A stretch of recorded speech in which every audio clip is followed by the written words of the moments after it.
So the first step to correct your status would be, I would create something called a non-taxpayer affidavit, or even something called political status correction. Correct your name for the record. You, when your name was created on a birth certificate, they think they own this, so you have to learn how to create it in a private trust. The Social Security number is a trust. If you look it up, Social Security Trust Administration.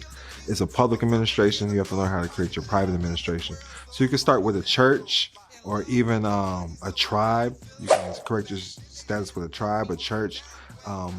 It's called the Shahada with Muslims. I'm not sure what it's called with Jewish people, but they all undergo a status change. In the Christian community, it's called being baptized. So your baptismal certificate can be also correct your status, and you can use this to identify in the public. Everybody go to onlyfans.com/Don Kilam. That's onlyfans.com/Don Kilam. That's DONKILAM. You can subscribe there and get access to Don Kilam University at donkilam.com. You can also follow me on the Instagram at DON_KILAM. Again, that's DON_KILAM. Much peace and love.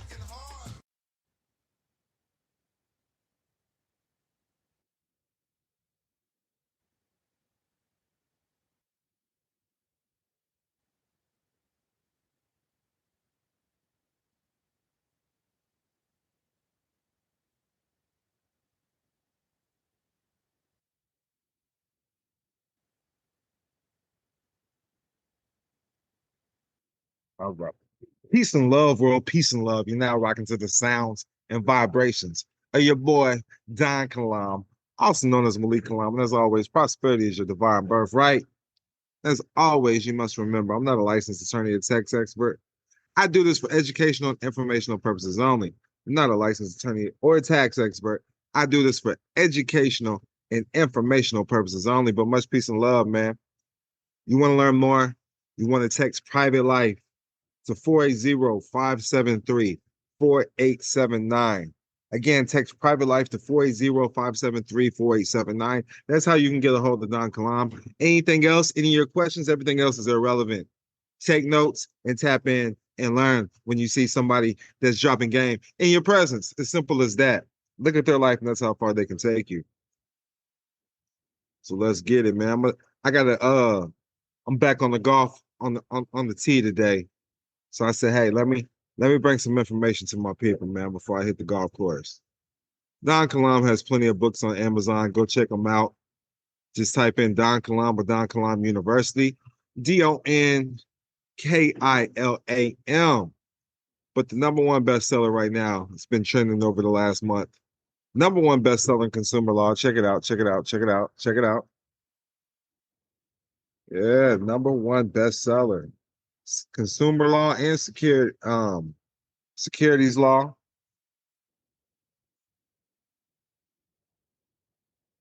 Securities law is number one as well. Financial freedom. That's what we're going to be going over today. If you have the book already, be sure to leave a review. I appreciate all the love and support. Financial Freedom, a guide for private investors by Don Kalam.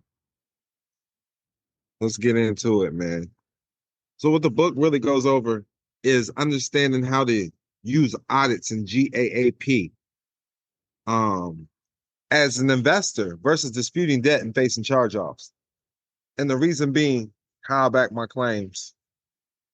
Understand what GAAP is. A lot of people don't understand that at all. It's generally accepted accounting principles. And I like to go to straight to Office of Justice. I like that.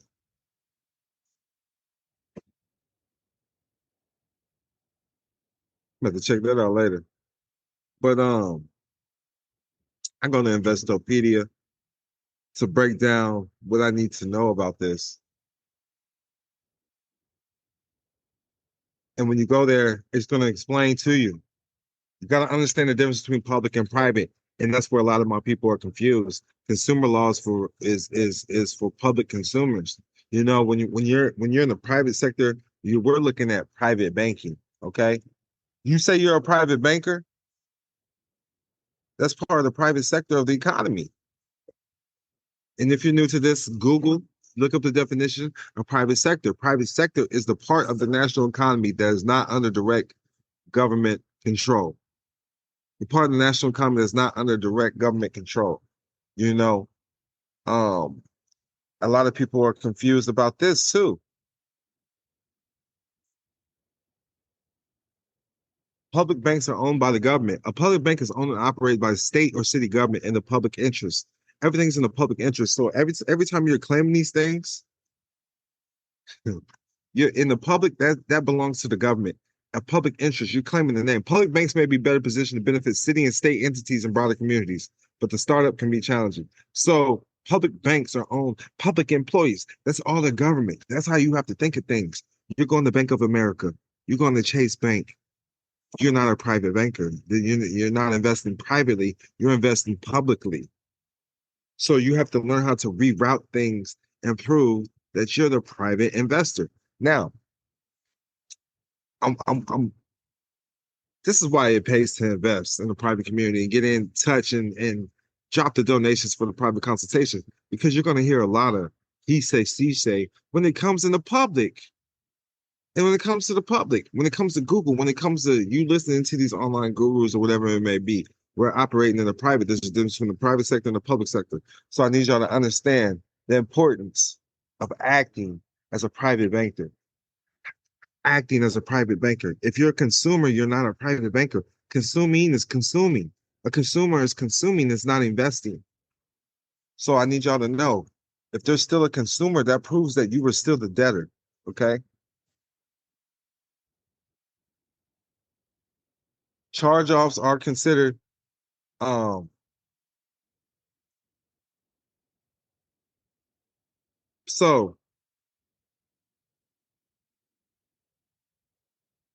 publication 4681, cancel debts.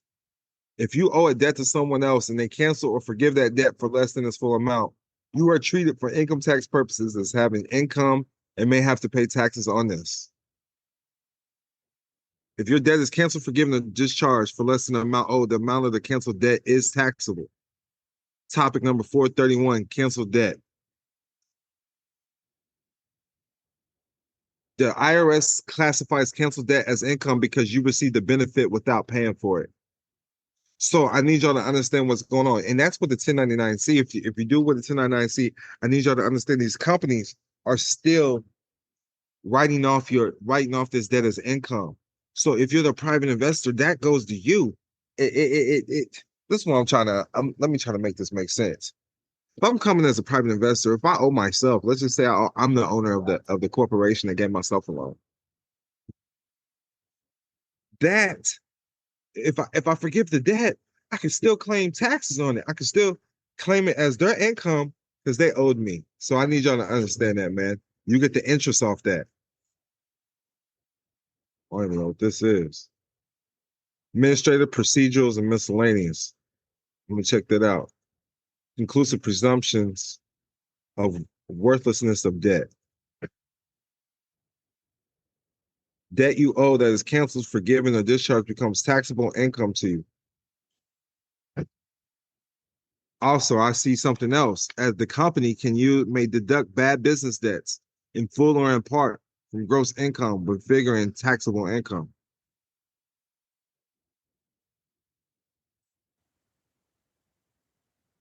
But they are supposed to, the lender is supposed to issue a 1099-C tax form to the debtor. But let me know if this is making sense. Let me get a 100 fire emoji. I need y'all to understand. A consumer is not a private banker. A consumer is not a private investor. So you're still going to file taxes on this, and it's considered income to you. All right. I need y'all to understand these things, because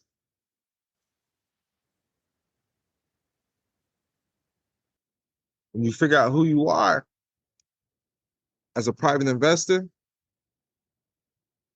not an individual investor, a private investor, when they file it, when they say they do charge off the debt, it's still credit. All right. So I would file something called a 1099 INT. It's an IRS income tax form that reports interest income, all right, received by taxpayers. So interest paying entities must issue Form 1099 INT to investors at the year's end and include a breakdown of all types of interest income and related expenses. Brokerage firms, banks, mutual funds, and other financial institutions must file Form 1099 INT on interest of more than $10 paid during the year.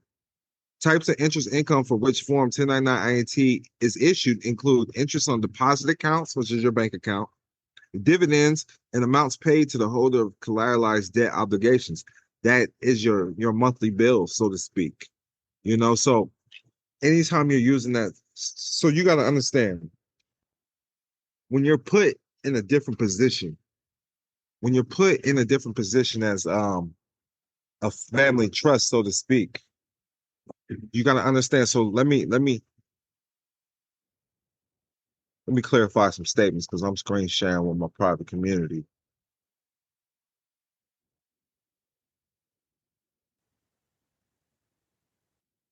I'm looking up Social Security Trust Fund definition, so everybody knows what are the trust funds. The Social Security Trust Funds are financial accounts in the U.S. Treasury. There are two separate Social Security Trust Funds: the Old Age and Survivors Insurance (OASI).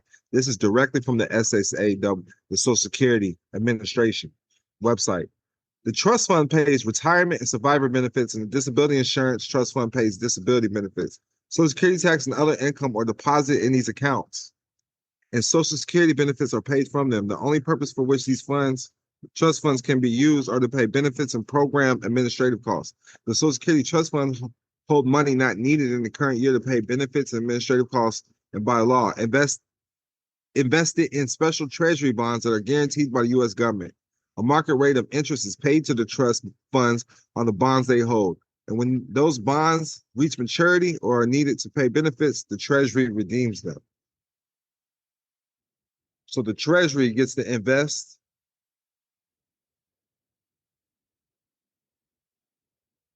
but it's the Treasury gets to use it, all right?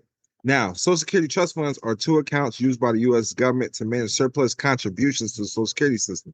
The trust funds hold payroll tax contributions made by workers and employees. So it's payroll taxes that create the Social Security Trust Fund. So I want to start there. And there's always a Social Security trustee report.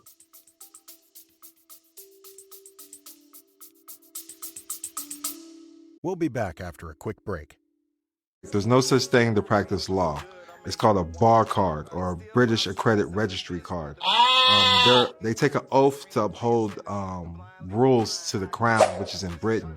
So there's no such thing to licensed practice law. If you look up Abraham Lincoln, he was a lawyer. He wasn't an attorney. So attorneys might have to be licensed, but there's no such thing as a licensed lawyer. Again, it's called a British Accredited Registry. It's part of a membership. It's like a fraternity, like the Freemasons or any other private club or community that you'd be part of, that you have to show your private membership. And this is what they do. Everybody go to onlyfans.com/Don Kilam. That's onlyfans.com/Don Kilam. That's DonKilam. You can subscribe there and get access to Don Kilam University at donkilam.com. You can also follow me on the Instagram at DON_KILAM. Again, that's DON_KILAM. Much peace and love.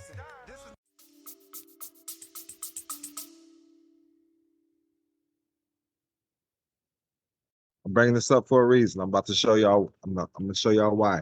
Now, look up who owns the United States national debt. The Social Security Trust Fund owns a significant portion of the U.S. national debt, but how does that work and what does it mean? So debt held by the public is going to be $24.5 trillion. So the U.S. Treasury creates securities. They invest in securities, all right? Securities. Which agencies own the most Treasury notes, bills, and bonds? Is Social Security by a long shot. So the U.S. Treasury publishes this information in the Treasury statement and the Social Security trustee report. So I want you to know the public debt holds over $24.5 trillion, and the Social Security Trust Fund is what's managing that. Now, other holders of the public debt include insurance companies, U.S. savings bonds, private pension funds, and other holders, including individuals, government-sponsored enterprises, brokers and dealers, banks, bank personal trusts and estates, corporate and non-corporate businesses, and other investors. This is what the public bank is established in the public to use, but they don't use treasuries and securities that's going to be recognized. They're not using securities and notes that's going to be recognized by the Treasury. Now, in 1835, Andrew Jackson paid off all of the national interest-bearing debt. He's the only president to ever done so. In 1835, Andrew Jackson paid off all of the national interest-bearing debt. He's the only president to have done so. So in 1835, a little over 100 years ago. Now, what I want to bring up is called the fund.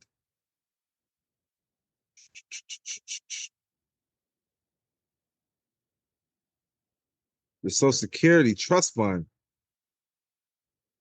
The Social Security Trust Fund, like I stated, is two funds: the Old Age and Survivor Insurance and the Disability Insurance Trust Fund. All right, so they're taking it straight from your payroll. The U.S. Treasury Department manages the trust fund under the direction of 6-member board. Each year, the board reports to Congress. Payroll taxes are the primary source of funding for the trust fund.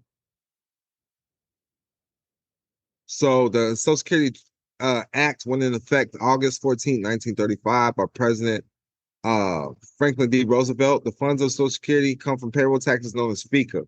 The Social Security Trust Fund was established in 1937 to manage the income collected from these taxes so they could be redistributed as Social Security income.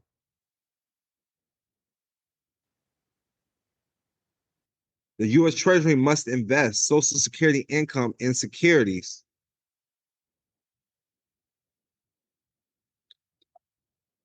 guaranteed as the both principal and interest by the federal government. It issues special issue securities for use by the trust funds.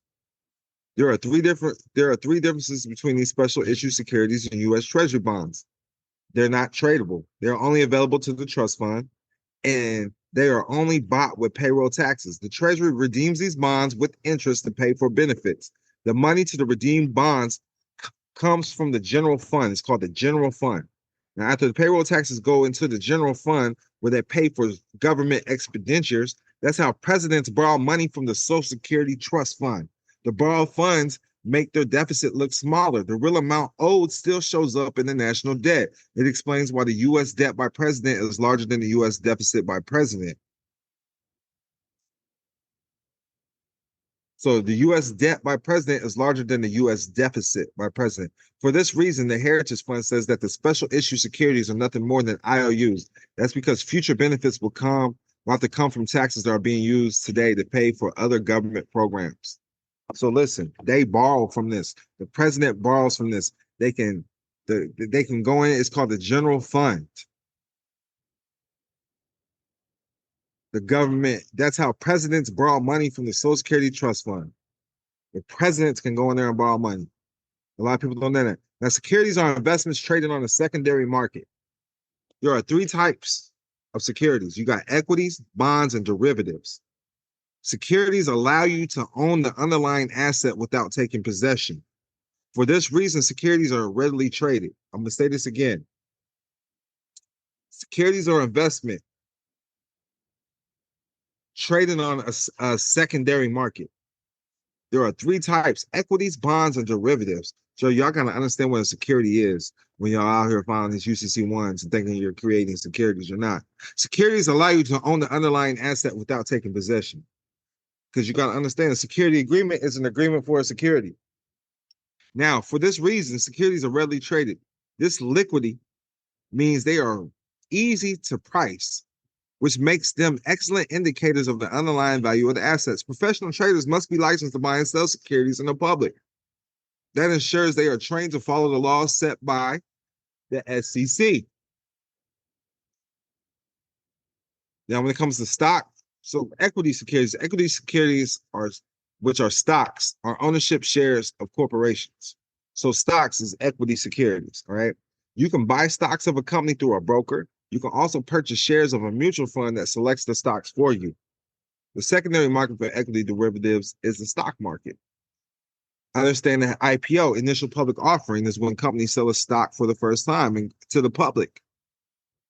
When you come to the public, debt securities, the majority of debt securities are loans called bonds. I'm going to say it again. Debt securities The majority of debt securities are loans, and they're also called bonds made to a company or a government. You can buy bonds from a broker. You can also purchase mutual funds that are based on selected bonds. Loans to a national government are known as sovereign debt. So, sovereign debt is how much a country's government owes. It means the same thing as a national debt, a country debt or government debt, because the word sovereign also means national government. I'm going to say this again. Sovereign debt is how much a country's government owes. It means the same thing as national debt, country debt, or governmental debt, because the word sovereign also means national government. It often refers to how much the country owes to outside creditors. For that reason, it's often used interchangeably with the word public debt.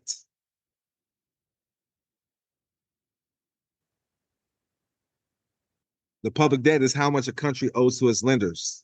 These include individuals, businesses, and even other governments. The term public debt is often used interchangeably with the term sovereign debt.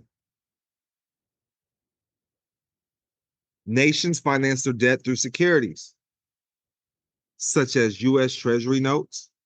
These securities have terms up to 30 years. The country pays interest rates to give buyers a return on their investment. If investors believe they'll be paid back, they don't demand high interest rates. This lowers the cost of the sovereign debt. If the government seems like it would default on its debt, then investors demand a higher interest rate. Government can also take on loans directly from banks, private businesses, or individuals. Some also borrow from other countries.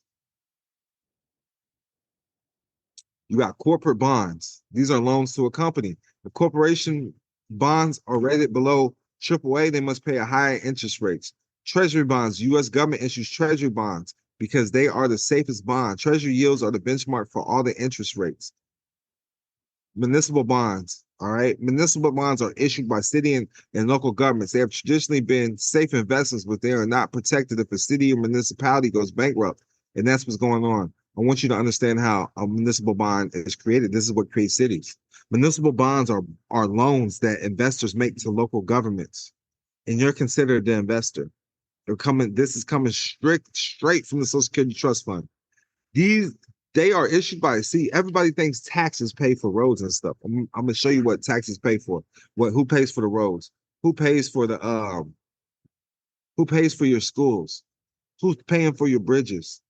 Who's paying for your sports arenas? All right. Who's paying for city sponsored developments?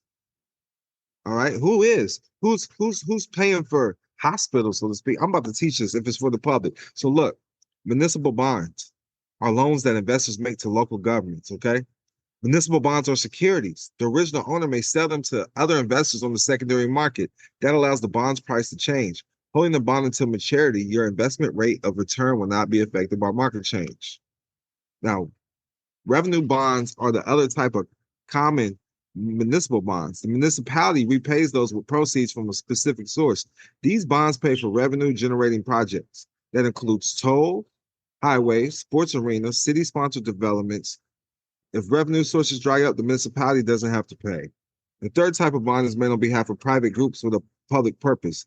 They include nonprofit colleges and hospitals. And I'm telling you, they pay for a lot when it comes to your city. And um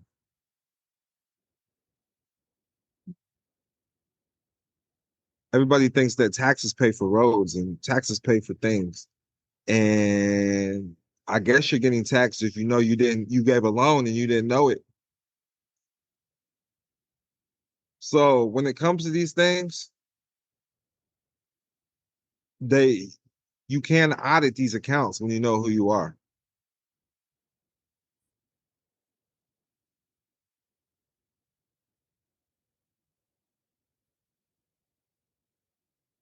Municipal bonds or munis are debt securities issued by state and local governments. These can be thought of as a loan that investors make to local governments and are used to fund public works such as parks, libraries, bridges, roads. So I'm just saying, go Google this yourself. Airports, schools, hospitals, everything that you think is being created from taxes is not. All right. You're the private investor, always. You're the one always footing the bill. That's all I'm trying to sue. That's all I'm trying to prove. This is not my information. Check this out. So y'all know I'm not making this up. Do a simple Google search. Simple Google search. They're not gonna lie to you. It's for schools, hospitals. It's your social security number. You gave them a loan. You gave them a loan. You don't know how to act as the private investor. You don't know how to act as the private banker. And that's what's going on. You want to get this book, Financial Freedom. Financial Freedom, a guide for private investors. So the book is going to break down how to use these accounting as an investor versus disputing debt. All right. First thing you want to do is audit things. You know, when you do an audit with the IRS, they're only going to audit accounts. They're not going to audit securities. They're only going to audit the notes. You know, that's what the SEC is there for. The Security Exchange Commission. That's what they're there for. They're there to audit those securities, but you have to prove that you're the main investor first. You got to follow the paper trail first. So you got different types of investors. But everything when you're starting off, everything is so. Here's how the book breaks it down. It's going to show you first. Hey, these are accounts. Everything's accounting. You got a credit report. That's an account. You got a credit card. That's a new account. It's a new bank account. That's a new line of credit. That's a new bank account. All right. Let me know if this is making sense to everybody that's following along on the live. Let me get a 100 fire emoji. Say it makes sense. OG something, man. Let me know y'all following along. So understanding everything's accounts. That's starting off. And they can't create an account without your permission. And then secondly, it's your account. Next, they create something called notes.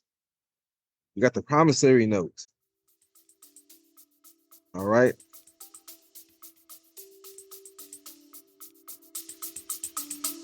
We'll be back after a quick break. In a world where the tax system can seem overwhelming, one book is here to guide you towards financial empowerment. Introducing The Capitalizing Namepreneur, Unleashing the Power of Tax Credits by best-selling author Don Kilam.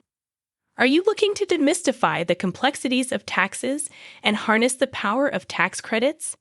The Capitalizing Namepreneur provides an understanding of effectively utilizing your tax credits. Discover the secrets behind setting up a tax firm, understanding the strawman name, protecting your assets, and navigating the implications of the Social Security Trust Fund. Don Kilam's expertise shines through every page.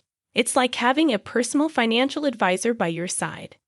Get your copy of The Capitalizing Namepreneur today and unlock the power of tax credits to enhance your financial well-being. Order your copy now and take control of your tax strategies. The Capitalizing Namepreneur, Unleashing the Power of Tax Credits by Don Kilam. Available now at leading bookstores and online. Get your copy today.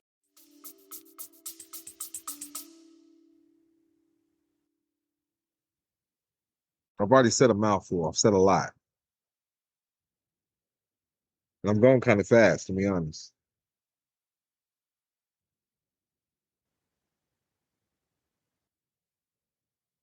I'm glad it's making sense, everybody.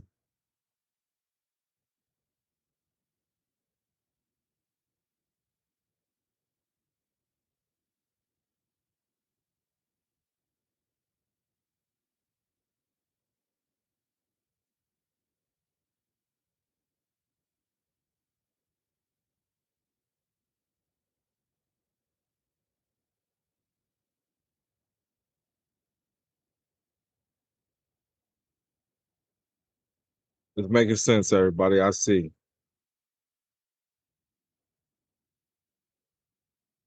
It's not, if you don't understand, just log off because obviously you don't invest in your prosperity, anyways.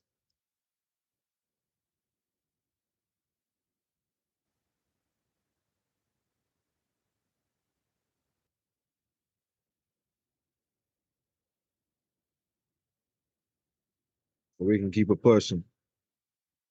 Yeah, I'm definitely kicking everybody out. It doesn't make sense to you. Get out my chat. You ask some questions, get out my class. I'm blocking you. Simple as that. This is for everybody who's following along. It's making sense. Making sense for. Confusion comes from the oppressor. Now listen. Next, asset-backed securities.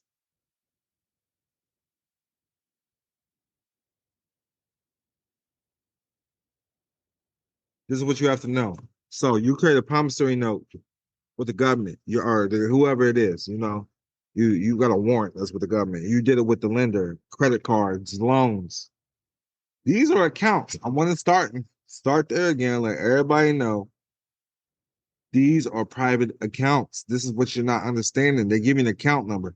They're not hiding anything from you either. So quit saying people owe you whatever. So there's different types of asset-backed securities. We got home equity asset-backed securities. We got mortgage-backed securities. And that's how I learned about asset-backed securities, was through mortgage-backed securities. We got auto loan ABSs. A car financing is another large category of an asset-backed security. The cash flow of an auto loan asset-backed security include monthly interest payments, principal payments, and prepayments. All right? Do you hear that? There's 3 different payments. These are 3 different payments. 3 different accounts from one note. You got the interest payments, principal payments, and if there's a prepayment. Credit card receivables. The amount due on a credit card balance are a type of asset-backed security. They go to a revolving line of credit rather than towards the same set sum. Thus, they don't have fixed payment amounts. With new loans and changes can be added to the composition of the pool. The cash flows of credit card receivables include interest, principal payments, and annual fees. There's 4 accounts with that one. Credit card receivables. Interest, principal. No, it's 3. Interest, principal payments, and annual fees. Interest, principal payments, and annual fees. There's usually a lockup period for credit card receivables when no principal will be paid. If the principal is paid within the lockup period, the new loans will be added to the ABS, asset-backed security, with the principal payment that makes the pool of credit card receivables staying unchanged. After the lockup period, the principal payment is passed on to the asset-backed security investor. Student loan asset-backed securities. Asset-backed securities can be collateralized by either government student loans guaranteed by the U.S. Department of Education or private student loans. The former have had a better repayment record and lower risk of default. So, what is an asset-backed security? These are financial securities backed by income-generating assets such as credit card receivables, home equity loans, student loans, and auto loans. It's called securitization. And this book breaks it down. This book is going to break it down. Financial Freedom, your guide for private investors. It's going to break down what a securitization is. It's a pool of assets, and they get repackaged into interest-bearing securities. An issuer designs a marketable financial instrument by merging financial assets, commonly mortgage loans or consumer or commercial debt. Consumer or commercial debt. Consumer or commercial debt. Only a consumer can get it collateralized into the security. So if you understand you're a consumer, you can never claim this security.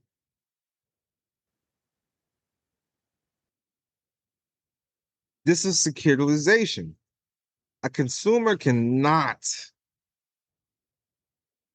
claim a security because the consumer is on the back end of the stick. Let me know if this makes sense, because this is the only thing I'm trying to break down. A lot of people talk about, I need y'all to know, even with unincorporated accounts, you can come into the public with the unincorporated account and it's not going to be FDI insured. Therefore, it's not going to be controlled by the government. But let me get a 100. Let me get something. Investors that purchase these securities receive the principal and interest payment of the underlying asset. This is securitization at its finest, baby.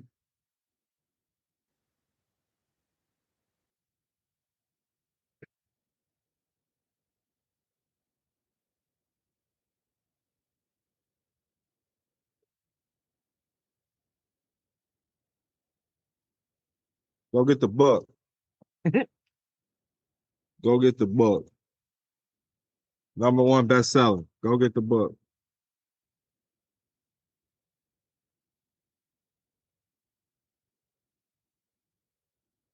Go get the book. That's it.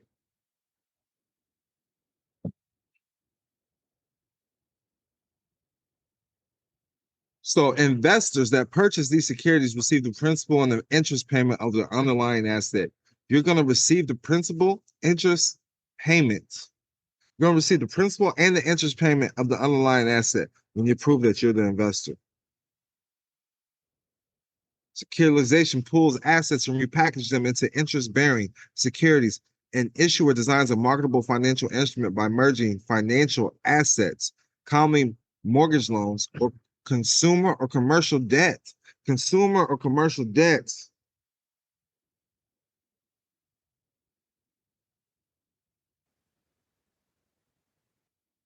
It's just making sense to everybody why you do not want to be a consumer. Where securitization pools or groups debts into portfolios. Investors know about portfolios, not consumers. Issuers create marketable financial instruments by merging various financial assets into tranches. Securitization, securitized instruments provide investors with income from interest and principal. Mortgage-backed securities are backed by home loans issued to consumers. Asset-backed securities are backed by auto loans, mobile home loans, credit card loans, and student loans.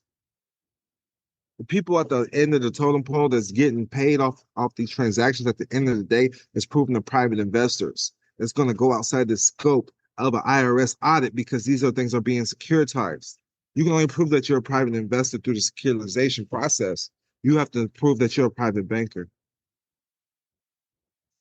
And that's how it works. And you want to do that from Jump Street out the gate. You don't want to be claiming that you're an individual because you can't be an investor at the individual standpoint. When you understand that the Social Security number is coming from a trust administrator, you're not administering your private trust correctly. You're not administering your private bank correctly. You do what they do. Because at the end of the day, I would claim beneficial interest of everything that's tied to that straw man by creating a different entity and having that entity work for the social, the EIN, having the social actually work for the EIN and having things tied together like that. And that's how we're moving in the private world. That's how we're moving. So understand commercial paper. After you understand securitization, understand commercial paper. Understand shares versus stocks. Understand what these securities are. Understand the types of investors. Understand the Security Exchange Commission forms that you have to use. There's forms that they have to use. They have to put on the public record because they made something called an IPO. An IPO. This is the only thing I will repeat again, because if y'all can't catch up, get the off my live. Text private life to 480-573-4879. Text private life to 480-573-4879. When I'm moving and grooving and preaching, when I'm one with the spirit, shut the fuck up and take notes, or I'm gonna block your motherfucking ass. It's that simple. Get the fuck off my live with all the fucking questions. Shut the fuck up and listen. Those who got ears can hear. Those who have eyes can see. Shut the fuck up, devil. Because if you're confused, that comes from the oppressor. Get away from me, Satan. I give up enough of my life explaining this shit to the public and lost my mom while I'm teaching you motherfuckers for free, for nothing. Half you motherfuckers don't drop donations. Y'all don't support the cause. Y'all jack the sauce and try to resell it and reslang it. And that's why you're still stuck living at your mama's house. That's why you're still stuck having motherfuckers live off you. That's why you can't get ahead in life, because you're a consumer. With that, I'm out.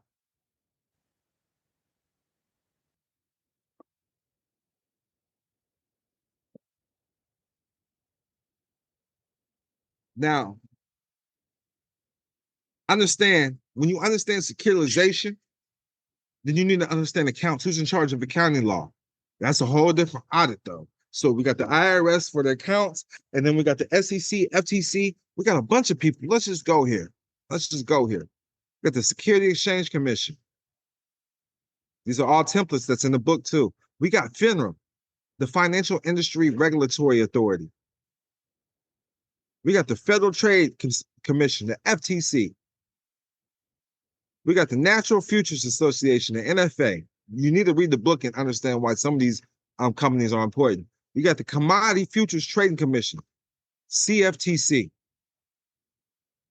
We got the Federal Deposit Insurance Company, FDIC. Because a lot of people don't understand this. This is very important. Because if after 3 years they claim these securities and these accounts as abandoned and file FDIC insurance and get paid from the insurance.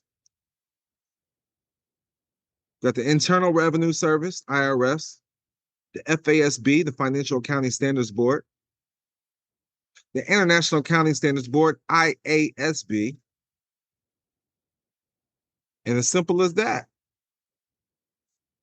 That's what we rocking with, man. Make sure you tap in and tune in with your boy Don Kilam. Prosperity is your divine birthright. Make sure you text Private Life to 480-573-4879. Again, text Private Life to 480-573-4879. Much peace and love.